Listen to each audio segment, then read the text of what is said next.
equations and the things that may be going on with two-step equations. Difference between two-step equations, unlike last time, instead of just doing one thing to undo in order to get back to the x, this time we're going to have to do two things. All right? So two-step equations involve a few steps. So for those of you who like steps, here we go. Our goal, as always, when we're solving equations is to isolate the variable so we can figure out what the value of the variable is, that meaning what number would go in that spot in order to make the equation true. That's what an equation is. We're looking for the number to plug in that spot. The variable is nothing more than a placeholder to say some number goes here, that in order to make that particular equation true. So we're learning how to get back to that variable and try to figure out what that number is. A lot of times you can do this stuff in your head, especially the one-step equations that we did in a previous time. Two-step equations, a lot of times you can do these in your head, but the key here is that they're going to get really complicated. And so learning how to do the steps now, when it gets to be a big nasty thing, you'll be able to go through and be able to do that because you'll have your steps down as you go backwards. Anyway, isolating the variable.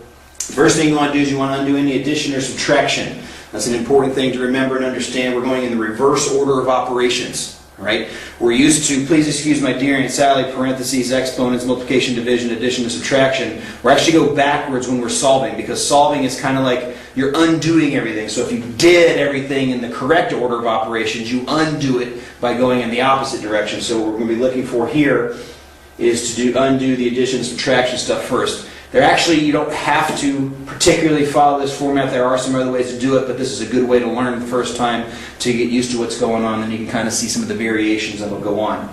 Second thing you do is undo any multiplication and division. That's what a two-step equation is. Instead of one step where you're just doing the undoing of these four things, now we're going to have two of them involved. There'll be multiplication and addition, or division and addition, or multiplication and subtraction, or whatever the case happens to be. So it's the reverse order of operations. Now before I go to my first example, I just want to show you real quick a visual picture of what the difference in the two is. A one-step equation might look like this. One step because the variable's here with only one other number. In order to get rid of that other number, you just got to get rid of that particular thing. So a two-step equation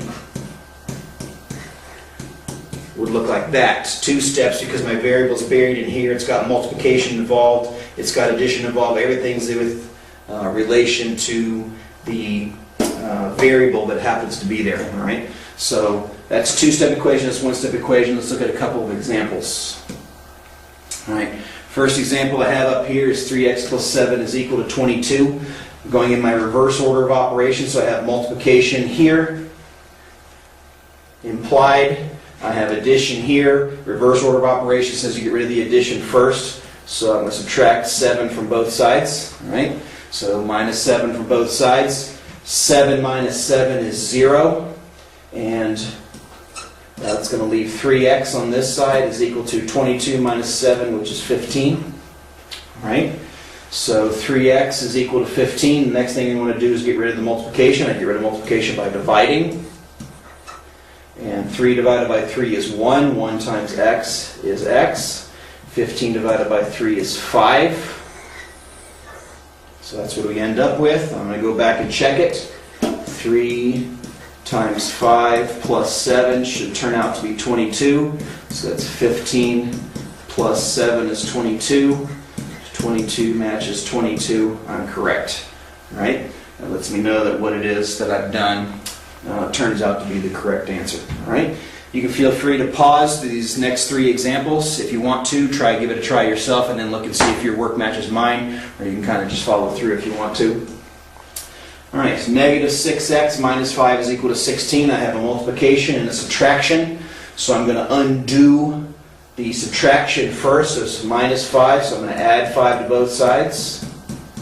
That zeros this, so this gives you negative 6x is equal to 21.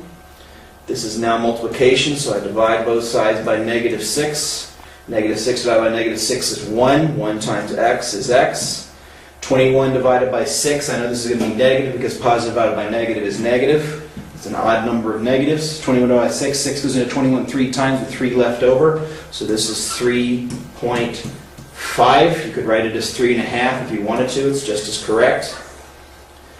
So x is equal to negative 3.5. I'm going to go through and check. Negative 6 times negative 3.5 minus 5 is equal to 16.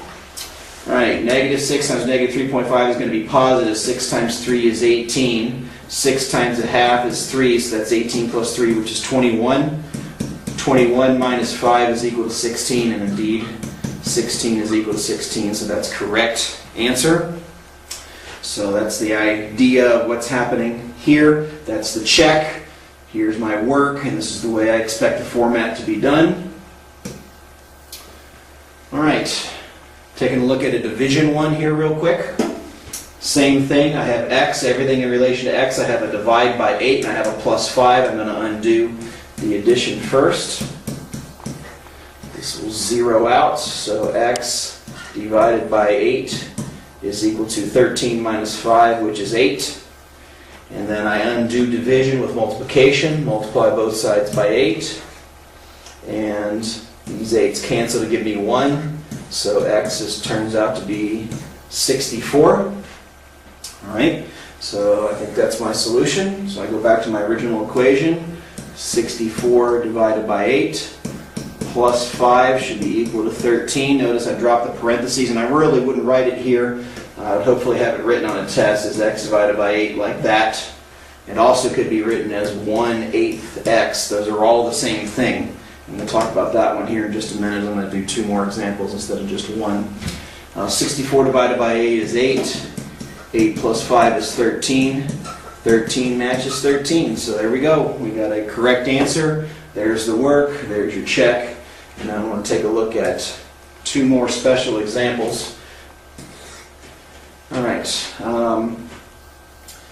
So what I want to do here is show you 2 things real quick and how to deal with this. And we're going to say 4 minus x is equal to 12. All right.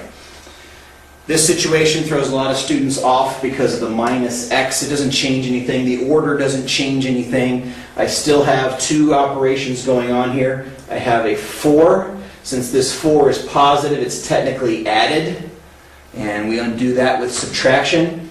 This here means plus the opposite of x. Well, this opposite of x is technically a -1. Multiply by -1, and we undo that with division. So it's really not a big deal, but this one a lot of times throws students off. So subtract 4 from both sides.